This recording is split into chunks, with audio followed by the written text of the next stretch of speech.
Welcome to another episode of Real Estate Investing Explained. Here's today's question.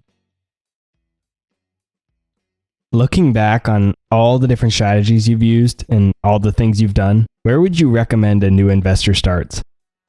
I guess first I would figure out, where do you want to go?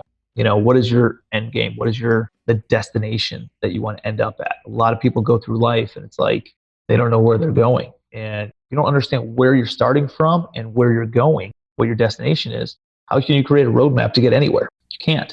So you got to know where you want to be and have clarity in that. And if that's owning rental property, if that's owning commercial real estate, then perfect. Now you backtrack it and figure out where you are today. And then what is the first step? First step to that is buying a rental property. I don't care what it is. I don't care if it's a single family rental property. Go and buy a property. A lot of people are like, no, I'm going to wait for the 100-unit apartment building. Or I'm only looking for 200-unit buildings and bigger.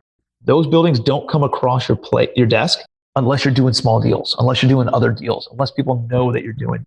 You're not going to get a whack at a 150-unit apartment building if you don't own anything, right? Nobody's going to take you serious when you say that you want to go and buy that. And so you got to be able to have some small victories, have those little victories, those little wins where you're going out, you're buying properties, and it's a single family. And then you buy a duplex, and you buy a triplex, and you buy an 8-unit, and then you buy another 8-unit, and then you go buy a 14-unit, and then you go and buy a 23-unit, and you buy a 30. And all of a sudden you're up to 60, 80 units. And now that 100-unit comes across your desk, you could probably qualify for that loan yourself. Now you can step in, get a little bit more equity in that project, sponsor the loan yourself, and now you just double your portfolio. You're up to 180 units.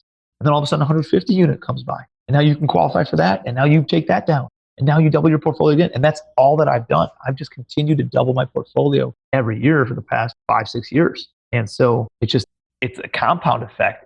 But it all starts with taking action. It all starts with going out and buying something, doing something. Go out and find a deal. What do you think that number one thing is that stops people from buying that deal, getting started, just taking action?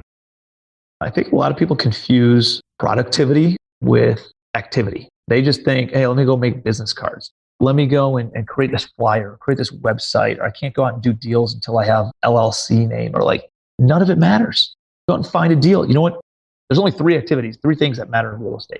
1 is finding deals. 2 is finding money. 3 is operations. That's it. So if you're not doing one of those 3 things, you're not doing real estate. So you can't do operations until you have a deal, right? You can't go out and raise money. You can't deploy it until you have a deal. And so the first thing that you have to do is just go out and find a deal. Get good at finding deals. You can get good at finding deals, especially in today's market. You will become very wealthy in equity and projects because there's so much money sitting on the sideline. Go out and find deals. That's all for this episode of Real Estate Investing Explained. Be sure to follow me on Instagram, Twitter, and Facebook, or subscribe to our YouTube channel to get even more free content.